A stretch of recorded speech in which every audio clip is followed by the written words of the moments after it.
Hello दोस्तों, कैसे हैं आप लोग। आई होप आप सभी अच्छे होंगे और इस कंस्ट्रक्शन इंडस्ट्री में कुछ अच्छा कर रहे होंगे। दोस्तों, जो भी आपके रोड, हाईवे और एक्सप्रेसवे बनते हैं तो ये या तो आपका फ्लेक्सिबल पेमेंट होता है जिसको आप बिटवीन का रोड बोलते हैं, डामर का रोड बोलते हैं, या फिर आपके ये रिजिड पेमेंट होते हैं जिसको आप सीमेंट कंक्रीट रोड बोलते हैं। लेकिन इन दोनों में एक चीज़ कॉमन है, वो है आपका एम्बैकमेंट। तो जनाब, आज के सेशन में हम बात कर रहे होंगे कि एम्बैकमेंट क्या होता है और एम्बैकमेंट के लिए हम लोग मॉर्थ यानी ministry of road and transport highway का कौन सा क्लॉज यूज करते हैं और एज पर मॉर्थ एम्बैकमेंट की क्या टेक्निकल स्पेसिफिकेशंस होते हैं। जो आपका एम्बैकमेंट है उसकी हाइट कितनी होनी चाहिए, एम्बैकमेंट में लेयर थिकनेस हम क्या रखते हैं, और जो आपका एम्बैकमेंट है उसमें हम कौन सा मटेरियल यूज करते हैं, मटेरियल का क्या साइज होना चाहिए, उसके क्या स्पेसिफिकेशन होने चाहिए, मटेरियल की क्या डेंसिटी होनी चाहिए, और जो आपका एम्बैकमेंट है उसका कॉम्पैक्शन हम किस तरह से करते हैं। तो ये सारी चीजें आज आपको सीखने को मिल रही होंगी। तो दोस्तों, मैं हूं Sandeep Singh, professional estimation building engineer, और आप सभी इंजीनियर्स के लिए कॉर्पोरेट ट्रेनर। दोस्तों, मैं आप सभी का रीइंफोर्स के डिजिटल प्लेटफॉर्म पे स्वागत करता हूं। और दोस्तों, जैसा कि आपको पता है, हमारा एप्लीकेशन है रीइंफोर्स लर्निंग ऐप। यदि आपने अभी तक डाउनलोड नहीं किया है तो आप गूगल प्ले स्टोर पर जाके डाउनलोड कर सकते हैं, अदरवाइज आपको डिस्क्रिप्शन में लिंक मिल रहा होगा, वहां पे जाके डाउनलोड कर सकते हैं। अब आप बोलेंगे सर, हम आपकी एप्लीकेशन क्यों डाउनलोड करें। अरे भैया, एप्लीकेशन डाउनलोड कर लीजिए तो उसमें आपको बिल्डिंग, हाईवे और ब्रिज के रिगार्डिंग बहुत सारा फ्री कंटेंट मिल रहा होगा, और इसके साथ साथ वहाँ पे हमारा प्रीमियम कंटेंट भी है जिसका यूज करके आप इस इंडस्ट्री में अभी आप जहाँ पे हैं उससे एक कदम आगे जा सकते हैं। तो आप इसको डाउनलोड करिए और इसका मजा उठाइए, आप बने रहिए हमारे साथ, और हम करते हैं अपने एम्बैकमेंट की बात। तो सबसे पहले हम ये समझ लेते हैं कि आपका एम्बैकमेंट क्या होता है। आप सभी ने बिल्डिंग देखा होगा, जैसे बिल्डिंग में आपका फाउंडेशन होता है जिसके ऊपर पूरी बिल्डिंग रेस्ट कर रही होती है, उसी तरह से आपका रोड्स और हाईवेज में आपका क्या होता है, एम्बैकमेंट होता है, जिसके ऊपर आपका फ्लेक्सिबल पेमेंट हो या फिर रिजिड पेमेंट हो, वो आपके रेस्ट कर रहे होते हैं। एम्बैकमेंट के ऊपर ही हमारी रोड की लेयर्स हैं, उसको हम लेइंग कराते हैं। तो एम्बैकमेंट आप बोल सकते हैं एक तरह से आपके रोड और हाईवे का क्या होता है, फाउंडेशन होता है जिसके ऊपर आपका पूरा पेमेंट रेस्ट कर रहा होता है। आगे चलते हैं, अगर हम एम्बैकमेंट की हाइट की बात करें कि जो आपका एम्बैकमेंट है उसकी हाइट कितनी होती है, तो इसका कोई फिक्स क्राइटेरिया नहीं है कि एम्बैकमेंट की जो हाइट है वो इतनी होनी चाहिए। ये डिपेंड करता है कि जहां जहां से आपका रोड पास हो रहा है वहां पे आपका एग्जिस्टिंग ग्राउंड लेवल कितना है, जो आपने रोड डिजाइन किया है जिसको आप डिजाइन रोड लेवल बोलते हैं या फिर आप FRL बोलते हैं, फिनिश रोड लेवल, वो कितना है। तो उसके ऊपर डिपेंड कर रहा होता है कि आपका जो एम्बैकमेंट है उसकी हाइट कितनी होगी। इसके लिए दो चीजें बहुत इंपॉर्टेंट हैं, आपका ओरिजिनल ग्राउंड लेवल कितना है और आपका फिनिश रोड लेवल जिसको आप डिजाइन रोड लेवल बोल रहे हैं वो कितना है। उसके ऊपर ही डिपेंड करेगा कि जो हमारा एम्बैकमेंट है उसकी हाइट कितनी होगी। आप देखेंगे जो आपके हाईवेज होते हैं, जो आपके एक्सप्रेसवे होते हैं, उसमें डिजाइन रोड लेवल कितना हाई रखा जाता है। तो बिना एम्बैकमेंट के आप डिजाइन रोड लेवल को अचीव ही नहीं कर सकते हैं। अभी भी अगर हम एम्बैकमेंट की हाइट की बात करें तो वो आपका 0 भी हो सकता है, 2 मीटर भी हो सकता है, 4 मीटर भी हो सकता है, 6 मीटर भी हो सकता है, और उससे ज्यादा भी हो सकता है। यदि मैं आपको यहाँ पे एक जरा सा एनालिसिस दूं, जस्ट फॉर एग्जांपल, मान लीजिए कि जो आपका डिजाइन रोड लेवल है या फिर जो आपका फिनिश रोड लेवल है उसमें से आप क्रस्ट की थिकनेस को माइनस कर दीजिए। क्रस्ट की थिकनेस में क्या आता है, आपका BC हो गया, आपका DBM हो गया, आपका WMM हो गया, आपका GSB हो गया, इन सबको मिलाएंगे तो 500 mm के आसपास होता है, और 500 mm आपकी सबग्रेड की थिकनेस होती है। टोटल मिलाएंगे तो 1 मीटर के आसपास का होता है। लेकिन जब आप फिनिश रोड लेवल से आप ओरिजिनल ग्राउंड लेवल माइनस करेंगे तो आपको वो डिफरेंस पता चलेगा कि वो डिफरेंस आपका 5 मीटर का हो रहा है, 6 मीटर का हो रहा है, 7 मीटर का हो रहा है। तो आप उसमें से 1 मीटर का क्रस्ट थिकनेस भी माइनस कर दीजिए तो भी आपका 4 मीटर 5 मीटर बच जाता है। तो उस 4-5 मीटर में क्या होगा, आपका एम्बैकमेंट बनेगा। उसी एम्बैकमेंट के थ्रू आप डिजाइन रोड लेवल को, FRL को अचीव कर पा रहे होंगे। तो इतना इंपॉर्टेंट हो जाता है आपका एम्बैकमेंट। और दोस्तों, ये सारी चीजें मैं आपको अपने मन से नहीं बता रहा हूँ, ये सारी चीजें आपकी मॉर्थ में मेंशन है, और एम्बैकमेंट के लिए जो हम मॉर्थ का क्लॉज यूज करते हैं वो है आपका 300। उसके अकॉर्डिंग ही सारा एम्बैकमेंट का कंस्ट्रक्शन हो रहा होता है।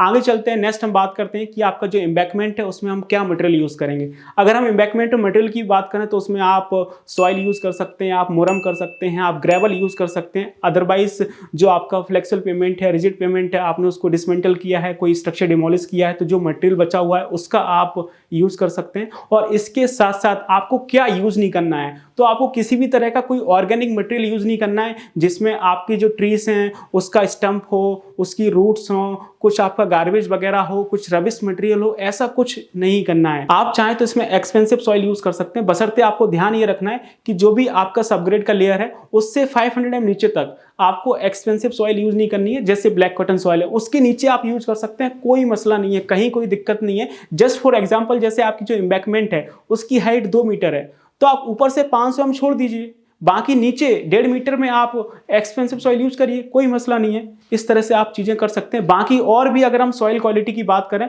तो जो आपका लिक्विड लिमिट होता है वो आपका मैक्सिमम 50% है, इससे ज़्यादा नहीं होना चाहिए। इसके बाद जो आपका प्लास्टिसिटी इंडेक्स आता है वो आपका मैक्सिमम 25% है, इससे ज़्यादा नहीं होना चाहिए। और एक्सपेंसिव सॉइल के लिए जो आपका फ्री सॉइल इंडेक्स होता है वो भी आपका 50% से ज़्यादा नहीं होना चाहिए। अगर हम ओवरऑल बात करें कि जो एम्बैंकमेंट में मटेरियल यूज़ हो रहा है उसका साइज कितना होना चाहिए, साइज ऑफ कोर्स मटेरियल कितना होना चाहिए, वो आपका 75 mm है। आप इसमें कोई भी मटेरियल यूज़ कर रहे हैं बशर्ते उसका साइज 75 mm से ज़्यादा नहीं होना चाहिए। अगर उससे साइज 75 mm से ज़्यादा है तो उसमें वॉइड्स क्रिएट होंगे, तो इससे अच्छा है कि आप उसको तोड़िए फिर आप उसको डालिए। और दोस्तों बहुत सारे इंजीनियर्स को ये डाउट रहता है कि एम्बैंकमेंट और सबग्रेड में क्या डिफरेंस होता है, दोनों में कंफ्यूजन होती है। यदि आप इस बात को क्लियर करना चाहते हैं तो आप मुझे कमेंट सेक्शन बता सकते हैं, तो आगे चल के मैं आपके लिए वीडियो बना दूंगा और आप समझ जाएंगे कि एम्बैंकमेंट और सबग्रेड में क्या डिफरेंस होता है। आगे चलते हैं, नेक्स्ट हम बात करेंगे कि जो आपका एम्बैंकमेंट उसकी डेंसिटी कितनी होनी चाहिए। तो वो भी आपकी एम्बैंकमेंट के हाइट के ऊपर डिपेंड कर रही होती है। यदि आपकी एम्बैंकमेंट की हाइट 3 मीटर तक है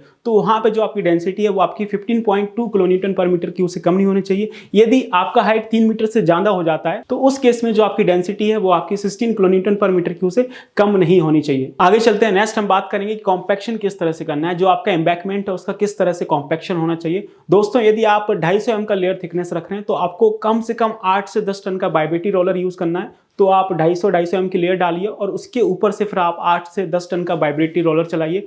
और कॉम्पैक्शन करने के लिए सबसे इंपॉर्टेंट है कि हमें वाटर स्प्रे करना पड़ेगा, उसके बिना जो आपकी एयर वॉइड्स वो आपके रिमूव नहीं होंगे और आप प्रॉपर डेंसिटी अचीव नहीं कर पाएंगे।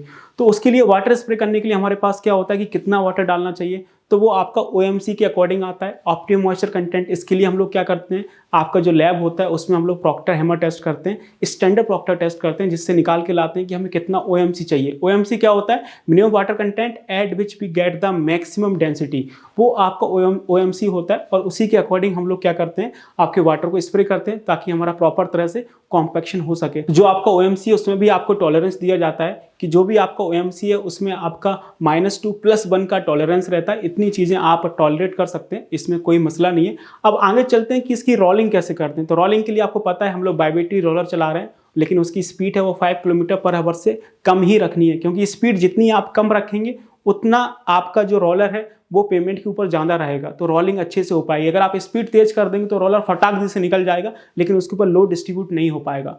तो जो हमारी रोलर की स्पीड है वो आपकी 5 किलोमीटर/आवर से कम रखनी चाहिए। अब जो रोलिंग करने का तरीका वो है ये है कि आपको डायरेक्टली बीच में इस तरह से रोलिंग नहीं कर देनी, नहीं तो बीच में डिप्रेशन आ जाएगा, बाद में आप उसको फिल नहीं कर पाएंगे और आपका टाइम वेस्ट हो रहा होगा। तो जो रोलिंग करने का तरीका वो होता है साइड से, we start rolling from edge towards the centre. तो हम क्या करते हैं कि एज से रोलिंग स्टार्ट करते हैं, तो एज से रोलिंग स्टार्ट करेंगे फिर धीरे मूव करते करते आपके सेंटर तक आ रहे होते हैं। इसी तरह से दूसरे एज से भी आपकी रोलिंग स्टार्ट होती है और मूव करते करते हम सेंटर तक आ रहे होते हैं। उसके बाद फिर हम सेंटर में रोलिंग करते हैं, तो फिर आपका कोई डिप्रेशन नहीं बनता है और ना ही बाद में आपको कोई दिक्कत हो रही होती है। और जब तक आपकी सरफेस पूरी तरह से कॉम्पैक्ट नहीं हो जाती तब तक आपको उस पर कोई भी रोलर खड़ा नहीं करना, नहीं तो वहाँ पे डिप्रेशन आ जाएगा, फिर आप उसको फिल करेंगे तो फिर बाद में आपका टाइम वेस्ट हो रहा होगा। तो अल्टीमेटली ये सारी चीज़ें करने के बाद जो आपका रिलेटिव कॉम्पैक्शन है वो आपका 95% आना चाहिए। यदि आपका रिलेटिव कॉम्पैक्शन 95% नहीं आ रहा है तो मतलब आपने कहीं कुछ गड़बड़ किया है, आपकी सरफेस प्रॉपर तरह से कॉम्पैक्ट नहीं हुई है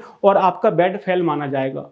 तो आपको फिर से पूरा प्रोसेस करना पड़ेगा, फिर से कॉम्पैक्शन करना पड़ेगा और आपको रिलेटिव कॉम्पैक्शन 95% चाहिए। अगर नहीं आएगा तो आपका बेड फेल हो जाएगा और बेड पास नहीं होगा तो फिर आपके बिल पास नहीं होंगे। तो कुछ भी करिए लेकिन रिलेटिव कॉम्पैक्शन है वो आपको 95% लेके आना है, तभी जाके जो आपका बेड है वो पास हो रहा होगा। तो इससे अच्छा है कि एक बार में चीज़ें सही से कर लीजिए। दोस्तों इस सेशन के लिए इतना ही काफ़ी। यदि आपको वीडियो अच्छा लगा हो तो प्लीज़ आप इसे लाइक करिए, अपने फ्रेंड्स के साथ शेयर करिए, और आपने अभी तक हमारा यूट्यूब चैनल रीइंफोर्स को सब्सक्राइब नहीं किया तो प्लीज़ आप इसे सब्सक्राइब कर लीजिए, बेल आइकन को प्रेस कर लीजिए। तो इसी के साथ आपको क्वालिटी कंटेंट मिलता रहेगा। Thank you so much, see you in next video.